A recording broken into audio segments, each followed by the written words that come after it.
Hi, and welcome to Finding Your Flow, the podcast. My name is Jen, and I'm your host. I'm inviting you here to intuitively lead and live your most aligned and expansive life. I'm an intuitive business and leadership advisor for heart-centered, impact-driven leaders, entrepreneurs, and businesses. And I'm also a supporter of women's empowerment and animal rescue work. Unlocking flow and supporting you through your next level of growth and transformation is my superpower. I found my own freedom and flow through entrepreneurship over a decade ago. And on this podcast, I'll be sharing stories and insights through the lens of my expertise and my personal experience, and through inspiring conversations with my special guests. I'll be helping you navigate your most important asset, your intuition, supporting you in getting unstuck, and staying on your most successful and aligned path. I want you to leave with aha moments, deep insights, clarity on your next steps, and more importantly, an inner knowing that where you are right now is perfectly aligned. Life needs you where you're at your best.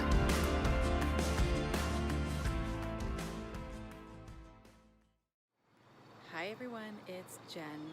I am tuning in from Mexico today to share just how excited I am to share the podcast that I recorded with Jack Gendo. So Jack is actually a UN colleague of mine. He works with human rights.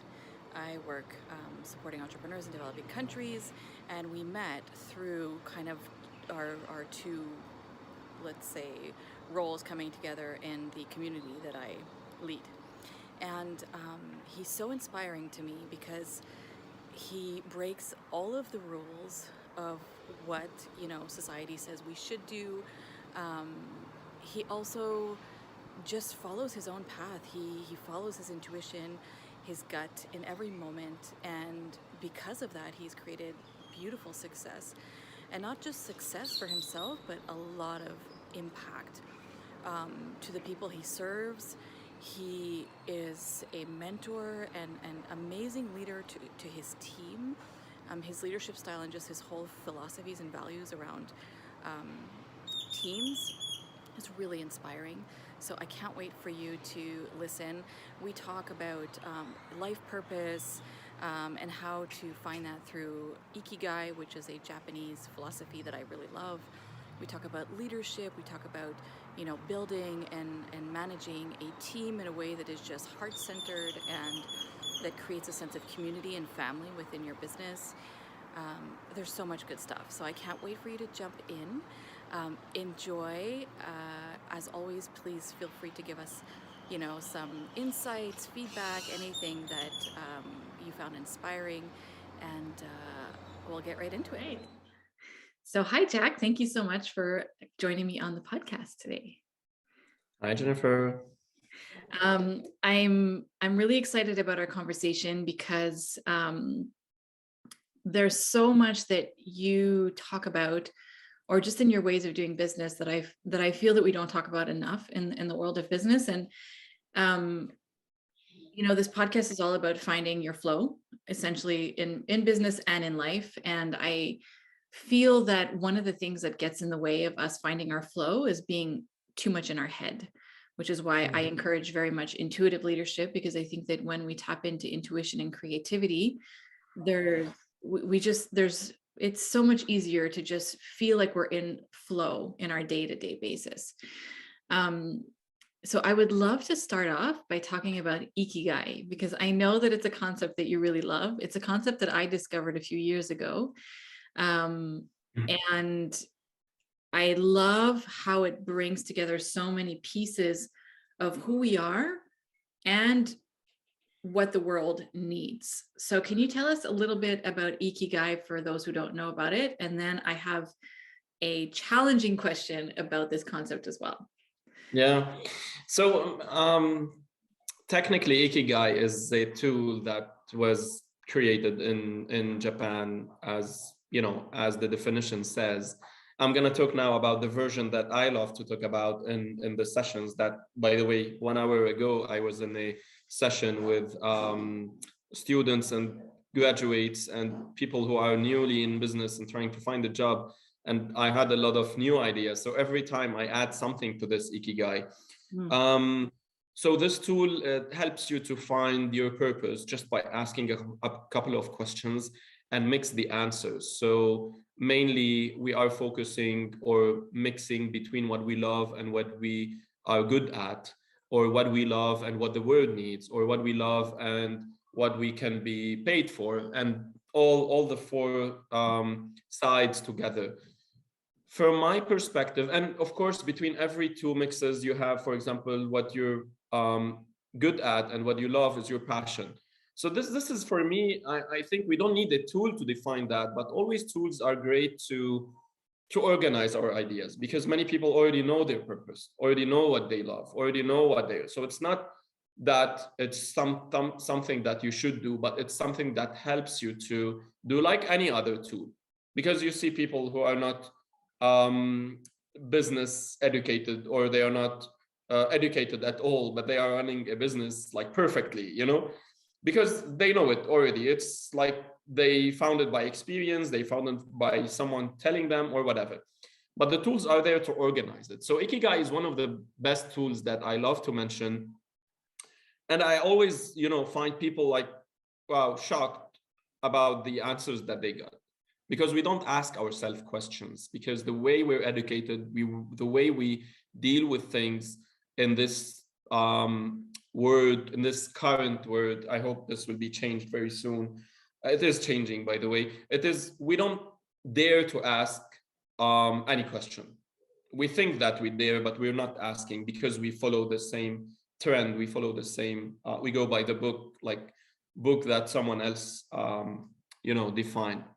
How I see Ikigai, so this tool that define what is your purpose, somehow helps you define what is your purpose.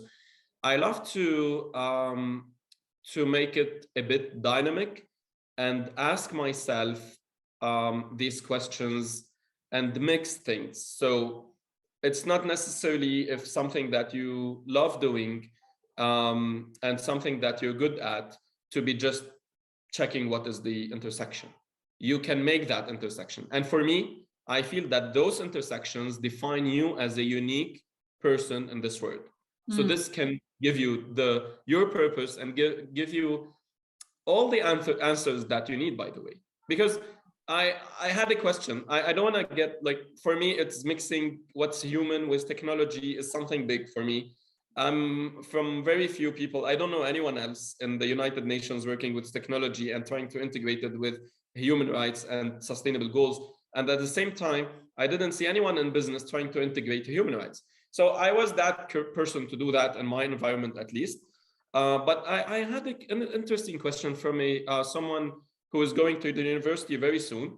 And he told me that, okay, Jack, since you're in technology, I have a very critical question that I ask myself every day. I love engineering and architecture and all this stuff, and I will be going to do that traditional career. I told him, why did you say traditional? He said that it is traditional and old. I feel like I'm doing something dinosaurs used to do. So I told him, why are you saying that? He said that everything is technology now. And it's not about this stuff. So maybe technology will be doing all this stuff. Mm-hmm. So I told him one thing that, from a career perspective, if we're going all to be in the technology field, then no one will be doing food and clothes anymore. No one will be doing all this stuff. But we still have to do this. Even if we go to the metaverse, we still have to do all of this stuff. And it will be a very, rare maybe opportunities or skills or careers. So it will work more. It will be the trend by that time. It will be like the thing that everyone should be doing. So simply my answer was, you can do engineering, you can do what you love. And if you feel that technology is, disrupting you, try to integrate it, try to stay close to technology, try to integrate what you love with technology, because technology is not a career, it's not a one job thing. It's a lifestyle in your business. It's a set of tools, it's a mindset and whatever. So I think in Ikigai, you can mix all these stuff, because you can be good at something, but you love doing something else, but you can mix it together. So yeah, we don't have to limit ourselves to one thing. We have to do whatever we can, because our mind has full power, has no limits, and we shouldn't like be putting those limits and barriers to in our minds. Yeah, I think, we tend to feel like we have to choose just one aspect of ourselves and just follow that thing. And this is one of the things that inspired me so much about ever since we've talked, really, is how you bring together so many different passions in your work, and you merge things together in a way that creates this unique path of yours. Often when I hear about things like Ikigai, I always think, like, why are we not taught this in school? If I would have had a course in school that would have taught me these kind of concepts, I would have been such a better human being so much faster, because I struggled Yeah. and I had anxiety and I felt so lost, for the first part of my life, because I kept feeling like I don't fit anywhere because of these traditional models that we're taught. And I also love what you said about, like, not necessarily needing an education to become a successful entrepreneur. And one person that we often talk about in comment is Richard Branson. He's a perfect example of this, because he actually had dyslexia. He struggled in school. He actually dropped out of high school and became an entrepreneur really quickly. So yeah, I think it's really important to remember that we can find our path and find our flow by bringing in all of these pieces together. And I read a lot about this Ikigai concept. I read the book, and they were actually saying that I can't remember the name of the town, but there's one town in Japan where people live the longest, and they are actually practicing, like, implementing Ikigai. So they just keep doing what they love and what is serving others at the same time. So it's really interesting. Yeah. Okay, the challenging turn on this, because I see a lot of people struggling with this also. Hmm. Sometimes we get caught up in then having to fulfill this perfect purpose, or this perfect path, and then we get too caught up in overthinking, like, oh, is this thing that I'm doing really part of my purpose? Is this really part of my genius? Is this really in my passion? And then we kind of overthink all of it and then get stuck. So how have you been able to navigate finding this kind of your zone, I would say, without letting it get in the way of you moving forward and experiencing great things on your business journey? I wouldn't say it's an easy thing, but it's interesting journey. It's an interesting journey. I think it would be different if someone told me many things before, just asked me questions, don't give me information. If we just find the right questions at the right time, I think it would be different. But again, it's always interesting. Like for me, it's still interesting. I wouldn't say it was that easy. It was that clear. It was that it's always ups and downs. You have a lot of doubts. And it's, I don't know when and how is where when is the exact time where I defined the sentence that I said before is mixing technology and human rights, which is one of the two fields. But I can really remember that few months before, or few years maybe back. I still remember that I was confused. It wasn't like that far. It's very a new thing that I can feel very convinced that this is my purpose, or this is something that. So it's not easy, and that's after 12, maybe 15 years of business. It's not a it's a very not a very short time. It's a very long time. But I believe that the more we ask ourselves questions for every field, we can find answers. It's not just about answers. No one will give you answers. And by the way, this is one trick, that we keep asking questions for people and not for ourselves. So we are waiting. I don't know. We're waiting. We are always waiting for people to tell us what to do and what decision we have to take. Um, so I never had these answers, by the way, from people. I get advices, maybe I get things that won't be working, but at least you get something to test your field or whatever you're doing. But I asked many people, and maybe my colleagues in the United Nations, my superiors in the United Nations, about, you know what should I be doing if I'm in technology, I'm in business, I'm in entrepreneurship, and I feel that human rights is about economy, and I'm at the United Nations working with a non-traditional contract just because I cannot fit in a bureaucratic structure. But I do believe that there are many people in the UN, although it's bureaucratic, who are hungry for change. And I cannot see similar, maybe, passion for change in the business field, because in business we just care about profit and innovation and blah blah blah. So I think that to find that, instead of finding the answer, you have to be the answer. So you have to fill the gap. So for me, it was the purpose. My purpose was me filling a specific gap that I can see whenever I ask someone a question. And by the way, this most of the successful startups and entrepreneurship initiatives succeeded because they were filling a gap. And sometimes the more the gap is big, the more you put yourself in that gap, your business would be more successful. Um, I believe that sometimes we get really busy in one of the circles of Ikigai. So, what can you be paid for? So, you keep digging and digging in the same field and trying to make your competition, your competition is it becomes very strong because you're going more and more trying to fight that competition. You don't think like standing out from that competition, going to another circle from Ikigai would make more opportunities. So, for example, if I'm very good at something because it's my job, I'm very good at designing stuff, but I'm still designing for designers or designing for companies that doesn't really appreciate your work. It's just a work that you're doing.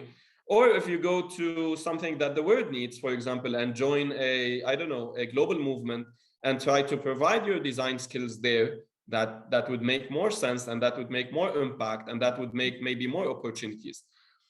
So the thing is that the more you get involved in all your fields, the more you get closer. The more you get professional in your field, the more you get great at your skills. The more you do volunteering, the more you get closer to your cause, meet more people. The more you help yourself find your purpose. And it's not necessarily you find it in years or in months or in days. Maybe some people. I met people like at 60s, Mm. uh, trying to find their purpose. And it's amazing, it's amazing. And it's never too late. Because if you live 1 year of the rest of your life knowing your purpose, it's worth it. It's worth it. It's like, because by that time, it's like you're feeling all your body and mind like just flowing. You don't remember what was the situation before. Yeah. Yeah, because that's why it's really important to make this, as you said, to make it like during school, or at Mm. least to ask the question. Maybe during school you don't really care about your career as much as you care when you want to pay the bills and, I don't know, make your life.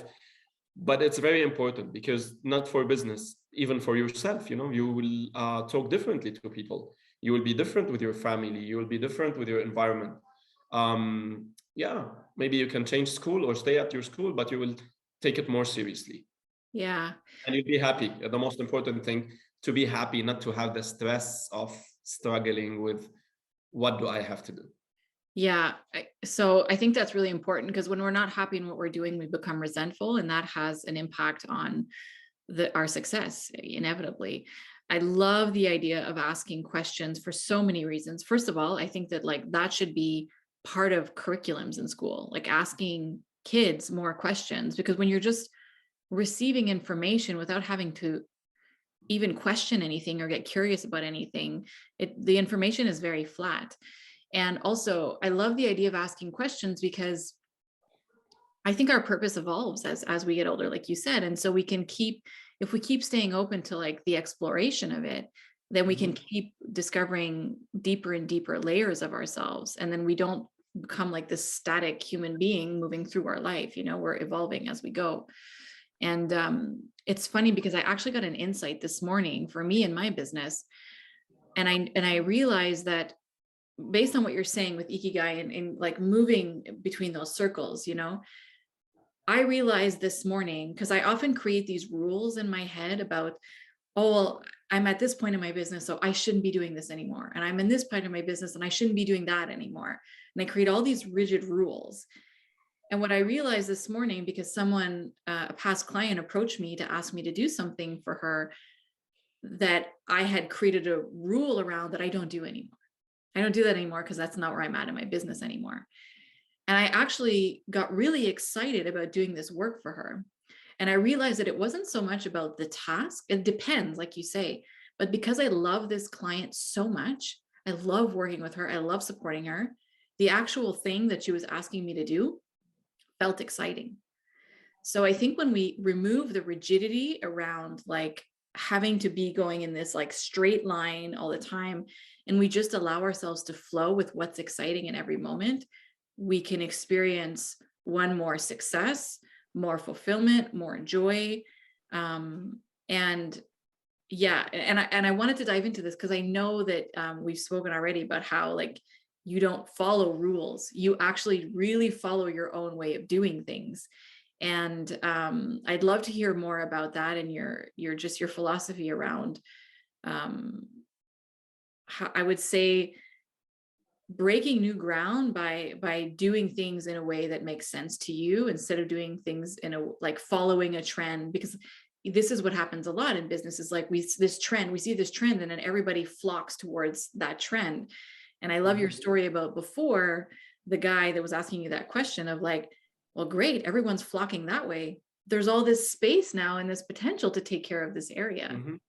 So how has breaking the rules and doing things your way impacted your business and your journey? Well, by that time, I felt that it's the only option to me. For now, I knew that the now I know that there were many options, but it was the most clear option to me. And because I wanted to do it this way, I didn't see any other option. You Mm, know, now in my trainings, I always say that you have a lot of options. If you don't have, you can create one. But whenever you know what you're doing, not you know what you're doing, you know why are you doing what you're doing, you know your purpose, you know where are you going next, would be amazing. Because no matter what the option is, what the rule, or maybe the road that you're following would be, as long as it is taking you to the next result or to the next goal, it is fine to you. mm, And this is why in everything, by the way, in relationships, in teamworks, whenever you know that there is a goal that we need to reach, you don't care about the, you know, the way and the struggles that you have and the communication conflict that you have. You just don't care about that, and you don't make it like dramatic, and just focus on it. And this is in conflict management, by the way, very important. And this was very important to me because, to be honest, I'm not coming from a school that taught me all this stuff. It taught me the opposite. You know, it taught me that I have to follow this the team members to make the fingerprints in the morning. And you know, in the university, we took all this traditional stuff that makes the this toxic environment available. mm. And you know, the doctors at the university who used to ask us, if you need to get a job, you need to work hard and whatever. And then when we are on a side talk, they tell us, if you need any, you know, connection to get a job, please call me. Why would you tell me in the, you know, in the class or in the session this, and on the side talk you tell me another thing? Yeah. So yeah, all this stuff were assigned to me that what is being done is so wrong, and I need to have my own rules. And by the way, if you ask me what are those rules, I wouldn't know how to explain it and Yeah. what did I do exactly. I don't want to, you know, I don't like to give that impression that, yeah, I was so confident doing all this stuff. I was confident about one thing, that I need to keep moving on because next is coming and I need to be there. But yeah, it's fine if you're not confident. It's fine if you don't know what you are doing currently. But it's really important to know, yeah, that no matter what happened, you will reach that goal. And during the journey, you might find new goals to do. It's nothing is static, you know. As Yeah. I always say, our bodies are in, you know, like unlimited um, vibrant energy that is always moving. The word is like that. Yeah. So there's no static. You know, the word static is not available in in any business, I believe. Some businesses might show you that, yeah, the static, the goals, the strategy, the points we should follow. But again, a few years later, you will realize that this business is struggling. And you can see that with many big businesses who are going to make, I don't know, corrupt or any illegal ways to survive Yeah. after, especially after the pandemic, because the economic crisis is severe in all the countries. And they realized that, yeah, they were wrong, but they don't want to admit it. Yeah. So yeah. This is even making me challenge the idea of even creating stability in a business, because essentially I actually think that stability is very similar to something being static, even if you think about financial stability, because stability means that like things are the same, right? It just keeps moving the same way. And I actually don't, I think that we work really hard sometimes in creating all of this stability in a business, and that takes away from creativity, more flow. Even when you think about it, money needs to be moving in and out. It's not meant to be like this stagnant, stable thing all the time. So yeah, I really love that. Yeah. And I love what you said also about like the idea of not being confident all the time. I think that actually, in order for us to know that we're going in the right direction is when we're uncomfortable and not confident, because we're stretching ourselves. And that means that we're pushing for something outside of our comfort zone. And I feel like that's when the magic happens. Yeah, true. And by the way, this is when I realized that personal leadership, it's that concept that it's already there, but it's not very famous. I try to make again my own version, because I feel that all the team members should have this personal leadership concept and have those skills of personal leadership to know how to lead their own life, work, tasks, whatever it is. You give them that common sense, and whenever they have this, they won't ask you in your enterprise, no matter how big it is, or ask their, I don't know, leader and their team leader or whatever, what's next, why are we doing this, because they should understand why are we doing this. And if I change the whole strategy within 2 days, then they would already understand, because they would do the same. Yeah. Because if we stay where we are now, just because we want to maintain stability, that's a suicide in business. It's not a suicide today, but it would be suicide in future. Yeah. And yeah, my challenge actually now is to make sure that no matter how the business grows, I have to keep the same values, because it's the right thing to do. And by the way, today I was discussing this with one of the investors coming to actually, it was one of my businesses, but they are willing to go to all the businesses, which is raising now the question again: do I have to, like, will I have to leave some values because of those investors? They have to understand the same journey. So I've been postponing this for 1 year just because of the values, just because of these values. I wouldn't, although they said many times that it's your decision, we want to do it your way, we are coming to this business because it's your way. But again, I'm afraid, because everything I did, like 80% of what I did, I wasn't so sure that logically or on papers it is the right thing to do, but I felt it that way, and it helped me so much. But I couldn't explain it. I cannot explain it. It's something that you feel and that you think, not one of them. Yes. Well, I love that you said that, because this is what I teach and work for all the time. That's intuitive leadership. It's not logical. It doesn't make sense. Sometimes it actually looks like a huge risk, but you can feel it in your body that is the thing that needs to happen. So, and that's so important. And I think that there's a lot of exhausted, burnt out business owners, because they're leading from their head, from their left brain all the time. And that causes stagnation, hitting the same wall all the time, the same recurring problems all the time. And it's scary to take a leap from something you feel in your body. It's like, well, that, but that, I Yeah. feel like those are the best decisions always. And I think, based on what you were saying, this fear that you have with the investors, there's something in that I almost feel like the reason they respect you so much is because you are so honorable towards your values.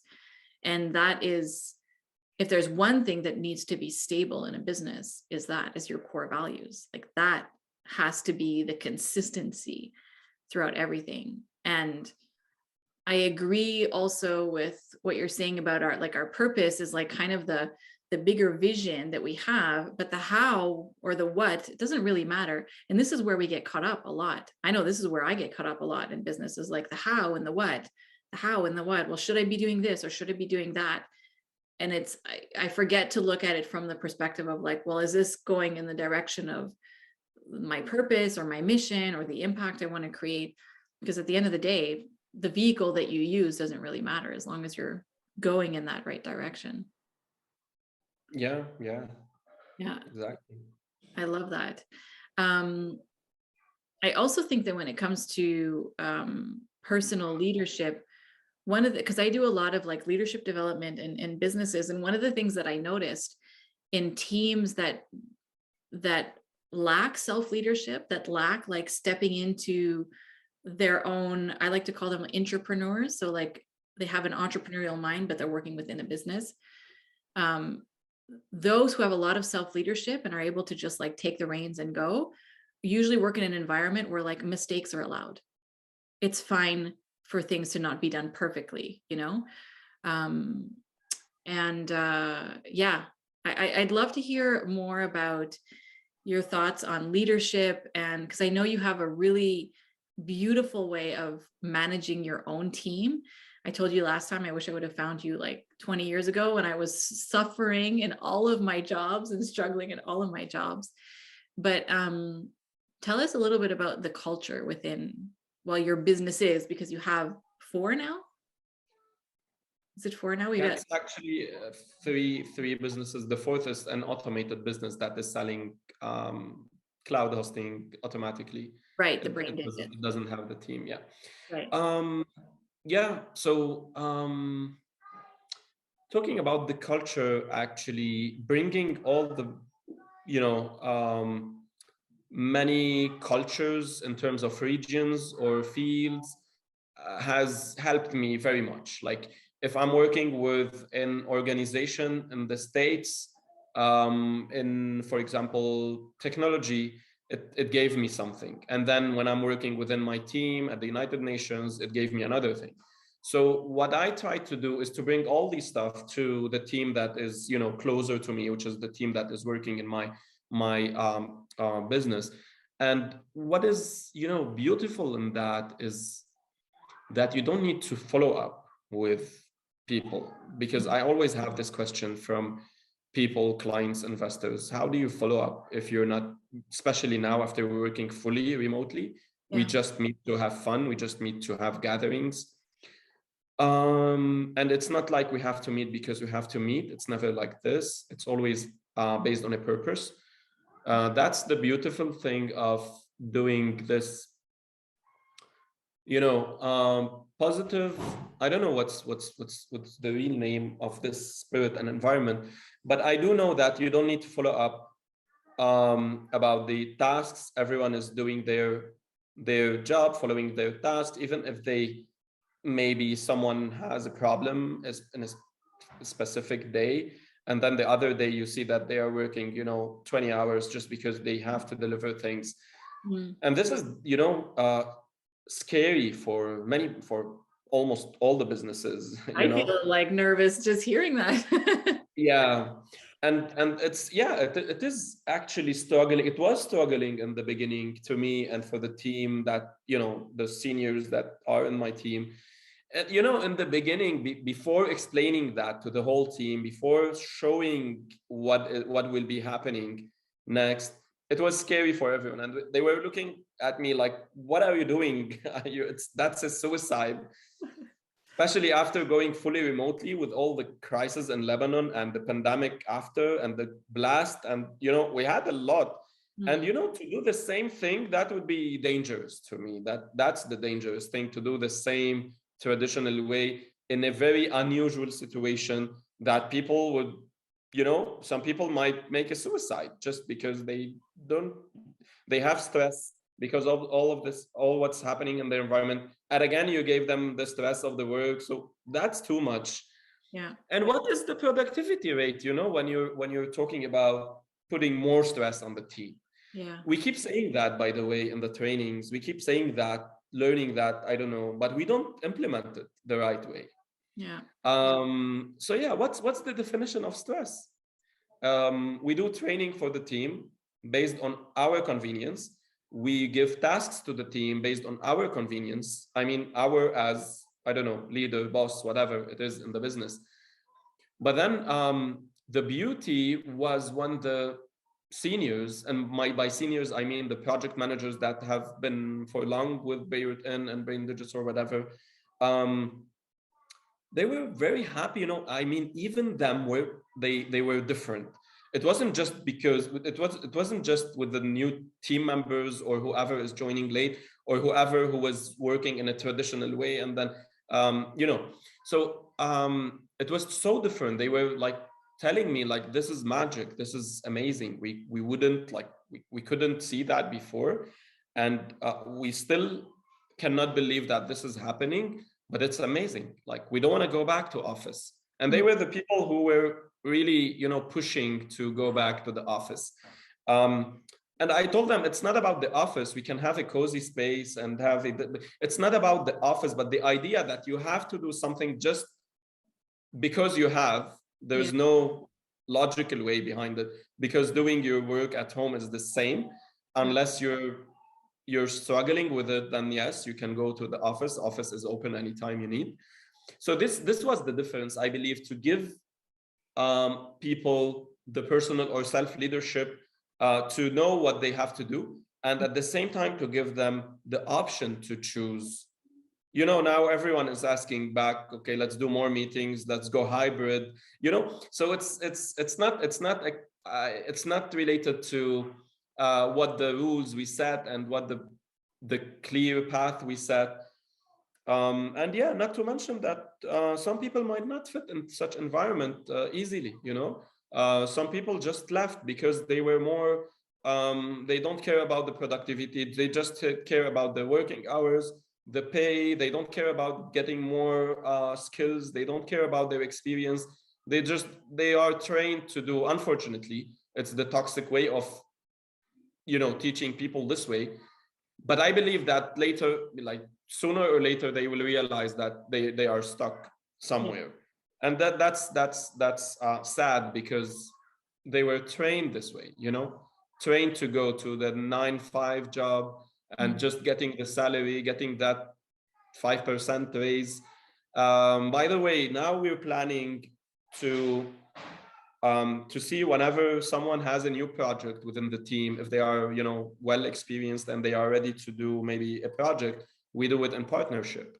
So they are not, just employees. Because for me, the term employee is a bit, limiting the people. And we were dealing with people, whether it's an employee, is an intern, is an, I don't know, senior. There are people, they have ambitions, they have skills, they have other hobbies. So we're not getting benefit of all what the human being can be. Yeah, I agree. And I love what you said. I think the word employee actually disempowers people on teams, because it's like, just wait and be told what to do. And we were talking about this the other day, about how, like, when everything went virtual, how like businesses were panicking and like spying on their employees to make sure that they were doing their work properly.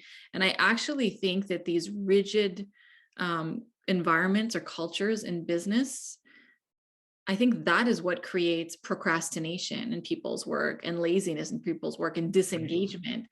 And it's amazing that you talk about like asking your team what they need and what they want, because essentially if they get to work in a reality that brings them joy and that they love and that it's fulfilling, their motivation and engagement in the work is going to be organic and natural. Just like I'm kind of switching topics here again, but how you talk about, profit being not the main focus of what you do, but it just becomes a natural thing that happens because you're not putting the pressure on that thing, just like you're not putting the pressure on the employees, and just telling them what to do. It comes back. This is such a classic example, but that quote that says, teach a man a fish. I can't remember how it goes, but it's like, don't feed a man a fish, but teach him how to fish instead, And I think it's the same thing in business with our teams. And it also allows the business owner to be able to step back and go do more of the business development stuff or the higher impact stuff, right? Because you know that you can trust your team and they're on it. Yeah, exactly. Yeah. So And I think that it's very important to know that someday in the future we will realize, like everyone can realize, that this was the wrong or the mistakes that we were doing. The difference is that some people just realize that earlier. Same thing goes for many values that we had like hundreds of years ago, and now we say that this is very logical, but it wasn't logical by that time. You can see slavery, by the way. Slavery was logical for many people by that time. It was, it's a slave, so what? But now it's a crime. So I believe that few years or maybe hundreds of years or tens of years later, I think things are going faster than before. So it could be like few years later, everyone, all the businesses, all the leaders will realize that the employee status is the wrong way of doing business. Yeah. I'm curious, two things. The first is, what are some things that just like drive you crazy when you look at the business world? Things that are being done that you would love to see change or be innovated? Are there things that you just, that almost painful for you to see? Yeah, well, 12 years ago, I saw something like very painful. And for now, I see many things, by the way, because I deal with a lot of traditional businesses trying to do the digital transformation and the governance and all this critical thinking. But I can still say that the painful thing that I can see is still the same, how businesses are dealing with their humans. It was the same actually reason why I started the business, because I saw that boss calling my colleague who were in the hospital delivering her baby.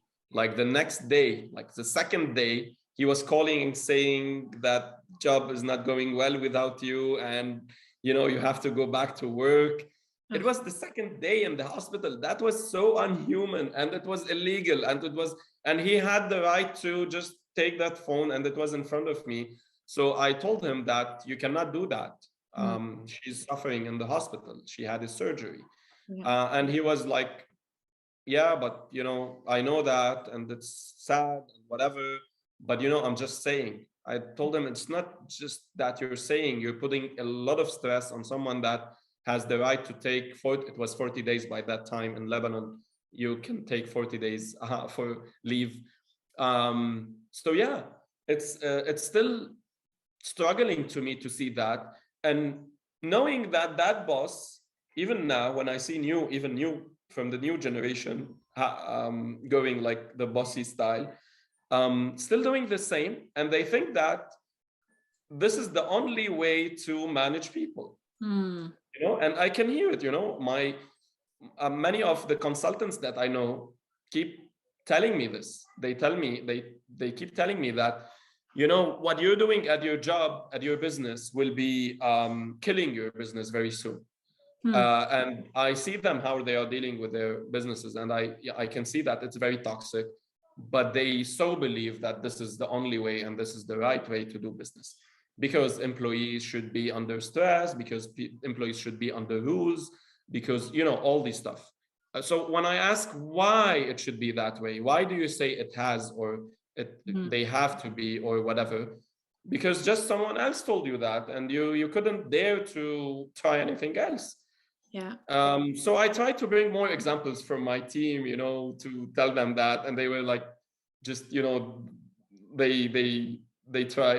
disappear. They just try to think about something else, because they at the end, many people love having this spirit, but it's hard to be done because they need a lot of skills. And to be honest, I couldn't have done this many years, maybe 3-4 years ago, because I didn't have the right experience, and that I didn't ask the right questions. I knew that there's something wrong, but I didn't dare maybe 10 years ago to just do everything that I know now. Yeah. So it's training, it's skills, it's experience, it's many, many, many stuff that we really need to go beyond our borders, go outside the box, and like literally going out the box and do things separately. Yeah, I think, one of the reasons why leaders and people in those positions resist trying those things is because, one, it would require them to step into a whole other level of leadership themselves. So it's the easy way. Just staying with the old ways of doing things is the easy way. And Yeah. also, when last time we spoke about hierarchy and how like you hated hierarchy, I think there's a lot of fear around creating that kind of culture in a business, because then the leaders probably feel like they're losing power or they're losing their hierarchy a little bit. And I know that that's something that's really important for you to not have in your culture. Yeah, exactly. Actually, I'm grateful that I got this at the Scouts.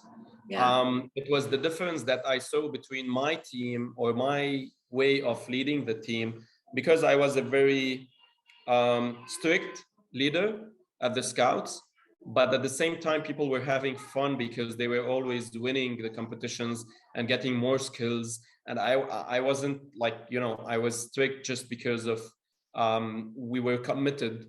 But again, I wish that, that I had this flexibility that I have today, with maintaining the seriousness of doing it. It's not like you have to be strict with people. If you are serious, you can be serious, and you can be fun, and you can be all of this stuff together. But again, during Scouts, it was amazing because we were always winning, at the same time always having fun, at the same time we were getting more skills. And I can see all the people now. I have, by the way, one of my team members at Scouts. He's still until now with me in many teams and NGOs, and he always remember all the stuff that we used to do. He said, just we were doing it like in a smaller scale. Now we're doing it on a bigger scale with the same spirit. It's amazing, So that's why I keep telling people, go and do volunteer, do team building, Scouts, whatever you can get, because those are great skills that you cannot find at the university or at school. Unfortunately, they're not teaching us this. But yeah, it's amazing, it's really amazing. You feel that you have that purpose, it's really a purpose that you can find. Yeah. I love how you saw that you were already embodying that purpose even when you were in the Scouts. And I think that's really, when we're looking for our purpose or what we're supposed to be doing, I often tell people this: think about when you were like really young, and what were you doing naturally, And if we go back and think about what we were doing naturally as a child, it's often a reflection of what we're kind of doing now. And if we just go back to that essence, that energy that we were in as a child, and bring that into today, if we just follow that, I think inevitably we'll be kind of honoring our purpose. Oh yeah. Okay, I want to end with this, because there's so many examples of how you lead and do business that I think are incredible, and I would love to get you to tell us about all of them. But this one in particular really stood out to me when you told me, because I want people to kind of get an example of how they can be just really creative and resourceful in their business, and create what they need in a way that makes sense to them. So tell us about the recent HR person that you hired, and the job description that you put out, and her role in yes, her role in the business. Yeah. Just walk us through that a little bit, because that story was like mind blowing to me. Yeah. Actually, I was wondering how can I help the team, and I was trying to look. I always go on Google and try to see what other people are doing and ask other people. So the only answer I got was you have to get an HR. And when I looked at the job description of an HR, is not what I want from that, character or person or role to do. So yeah, I was thinking, and I asked all the team, and they said that why do we need an HR? We're a small team. We don't need like that big management. We're all already managing all thing. I mean, in the communication and the management of the team, it's all automated on the systems, and our communication is great. We don't have the toxic environment. We don't need someone to, you know, Yes. and we're all empowering each other, giving training to each other. You are empowering us with all the sessions. So why do we need an HR? So I said, let's do something new. Let's call it HR Hero, because he or she will be bringing something that doesn't exist yet. Mm. And the questions that I said in the interview was actually not traditional questions that you ask for an HR. And we focused more on the team building and stuff that they used to do to have fun. So these were the questions, and it was like a conversation. And I had maybe 4 meetings with that HR hero, because before we bring her to the team, because it was important. We didn't want someone to be like managing the team. Yeah. We want everyone to manage their own task, their own life, their own job. So we wanted someone to think out of the box. And yeah, we found her because, she didn't work HR, by the way. She got HR at the university. She was HR graduated, and she was working as an administrative assistant at the university. And then where the magic started, because at the university you already start, seeing all the toxic maybe environment from since your education. And then she wanted to change this, and we didn't say anything about what we were planning to do or whatever. So we asked the questions in a way that she wants to answer to the problems. And it was great because, again, she had to handle and self-lead her mission. um, so it was amazing because we started getting inspirational quotes in our teams groups, and questions that are really critical, although sometimes these questions are endangered for the business or hierarchy, as you said, because people feel uncomfortable. And for me, for example, as someone who is trying to lead the business, sometimes some people might, from a question, they might decide to start their own business. They want to leave your business. So she asked me this just to know what do I think, because she wanted to know if I have borders for this, if I really want her to think outside the box.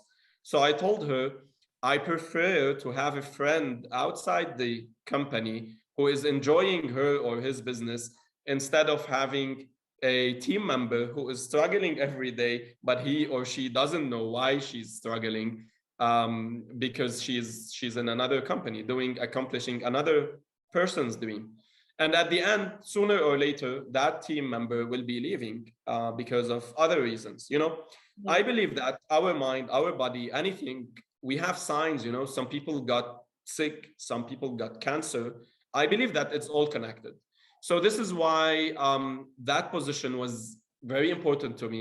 We started doing gathering. I mean, it was like something we dream of, to do all these stuff, to do the games, to do the challenges, to do the fun, all these stuff.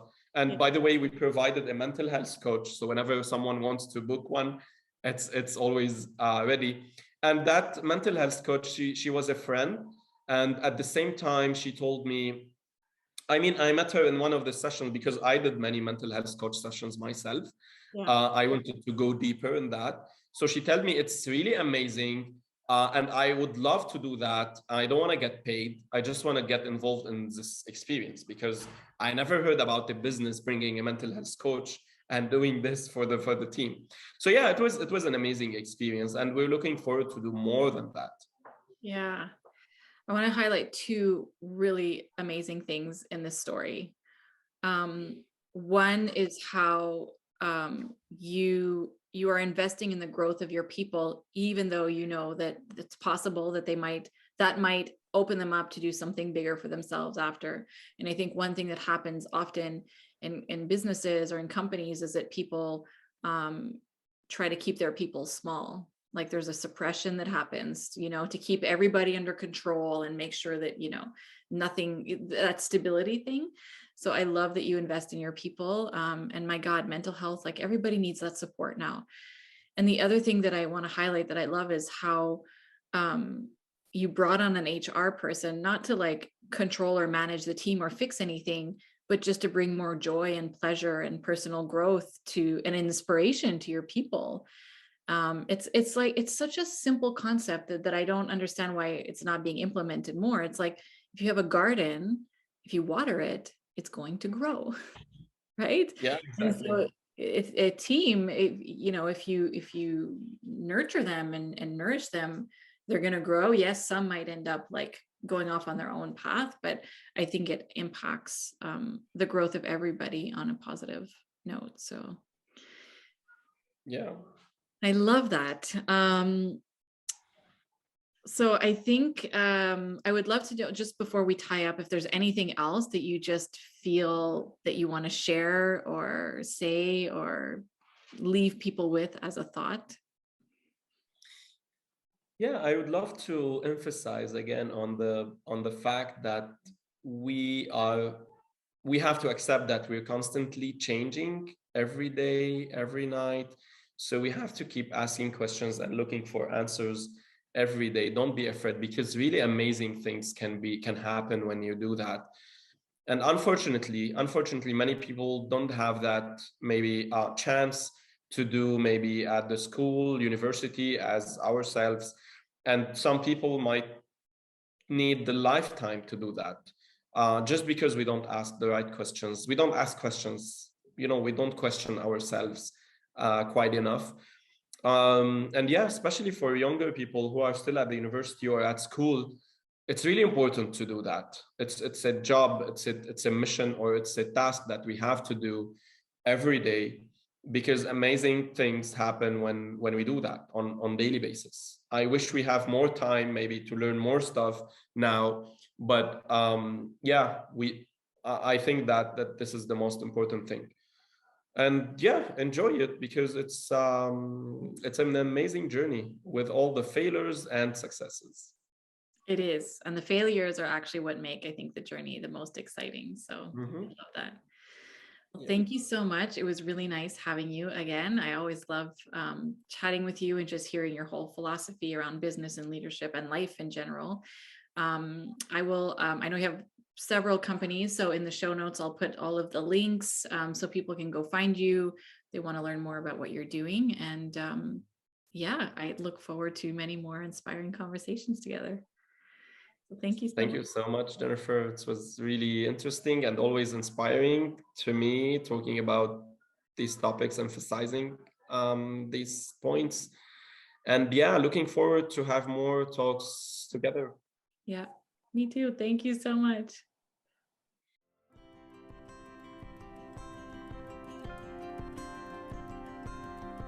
Thank you so much for spending time with me here today. I want to leave you with this little bit of wisdom. The actions you're not willing to take or the decisions you're not willing to make are the ones that will change your life. Trust your intuition, take the leaps, follow what you know to be true, even if it's not always easy or convenient. Your words mean the world to me, so if you have a moment, please share them by leaving a review of the podcast or sending me a testimonial. And I would love if you would share this episode wherever you feel called to. If you want to connect with me, you can find me over at jenniferjaneyoung.com or on Instagram at jennifer.jane.young.